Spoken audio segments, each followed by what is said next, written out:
অনেক মানুষেরই রাতে ঘুমানোর পর সকালে পোশাক এলোমেলো থাকে অস্বাভাবিকভাবে। কোনো প্রাপ্তবয়স্ক ছেলের যদি এমন অবস্থা হয় যে অবচেতনভাবে তার পর্দার অন্তর্ভুক্ত অঙ্গ প্রকাশিত হয় হরহামেশাই, আর এ ব্যাপারে তার মা ওয়াকিফাল, তা সত্ত্বেও কোনো আগাম সতর্কতা ছাড়া মা কি ছেলের রুমে প্রবেশ করতে পারবেন? ছেলে বিবাহিত, তার স্ত্রী যদি এই ব্যাপারটি ভীষণ অপছন্দ হয়, এটা কি দোষণীয়?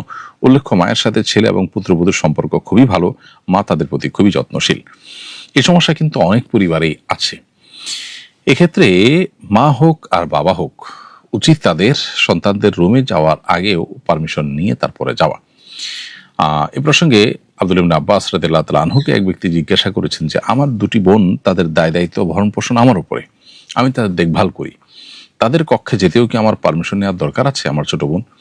তখন আব্দুল্লাহ ইবনে আব্বাস রাদিয়াল্লাহু তাআলা বলেছেন, হ্যাঁ, তুমি অবশ্যই তাদের পারমিশন নিয়ে যাবে, কারণ তুমি চাইবে না যে তোমার দুটি বোনকে তুমি বিবস্ত্র অবস্থায় দেখো বা এমন কোনো অবস্থায় দেখো যেটা তোমার জন্য বিব্রতকর, অস্বস্তিকর, তুমি সেটা দেখতে চাইবে না। সো তাদের কাছ থেকে পারমিশন নিয়ে তারপর তুমি প্রবেশ করবে।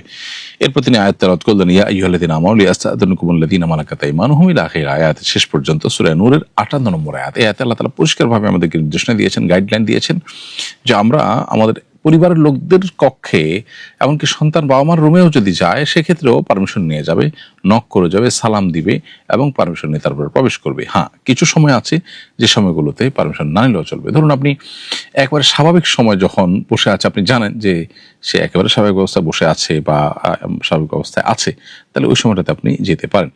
তো এই জন্য ছোট বাচ্চাদেরকে শুধুমাত্র এখানে করা হয়েছে, আপনার তাদেরকে মুস্তাসনা রাখা হয়েছে, জাতীয় তাদেরকে মুস্তাসনা রাখা হয়েছে। এর বাইরে বাকিদেরকে অনুমতি নেওয়ার নির্দেশনা দেওয়া হয়েছে। হাদিসের আলোকে এটি প্রমাণিত।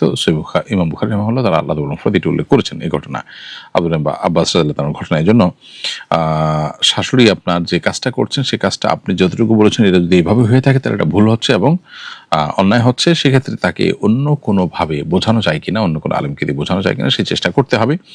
নবী করিম সাল্লাল্লাহু আলাইহি ওয়াসাল্লাম সাহাবীদের ক্ষেত্রে যেটা অ্যালাউ করেননি, বা সাহাবীরা সালাফরা পরস্পরের জন্য যেটা অনুমোদন করেননি, সেটা আমরা এই ফিতনা সংকুল এই সময় কিভাবে নিজেদের জন্য অনুমোদন করতে পারি। হোক মা, তারপরেও ছেলের রুমে তিনি যাওয়ার আগে নক করবেন, আওয়াজ দিয়ে তারপর যাবেন।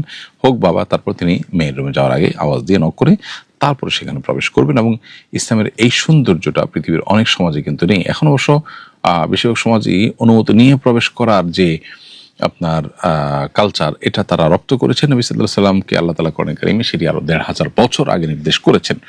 অতএব এই কালচারটা আমাদের মনোযোগ দিয়ে এই কালচারটাতে আমাদের খেয়াল রাখা দরকার। পাশাপাশি সন্তানদের, বাচ্চাদের অধিকারের ব্যাপারে আজকের পৃথিবীতে অনেক মুখরোচক কথা আপনি শুনবেন, কিন্তু দেখুন ইসলাম এখানে কোরআনে এরকম একটা বিষয় যেটা আপাতদৃষ্টিতে মনে হতে পারে খুচরা একটা বিষয়, অথচ এই বিষয়ে পরিষ্কার নির্দেশনা দিয়েছে বাবা মাকে, সন্তানকে, যেন কেউ কারোর প্রাইভেসি লঙ্ঘন না করে।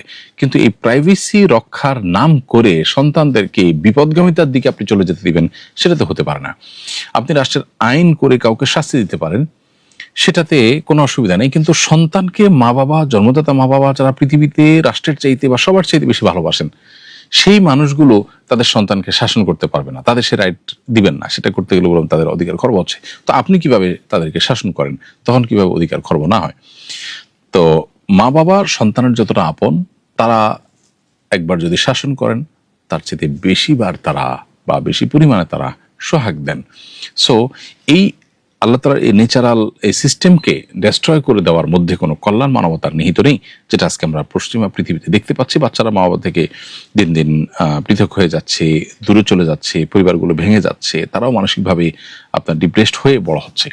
তো এই জায়গা থেকে আমাদের বেরিয়ে আসা উচিত। আর নির্যাস হলো, খোলাসা কথা হলো, আপনার মা অনুমতি নিয়ে তারপরে প্রবেশ করা উচিত এবং কর্তব্য। এক্ষেত্রে পাল্টাপাল্টি না করে তাকে বোঝানো যায় কিভাবে, সেই পদ্ধতিটা বের করা উচিত।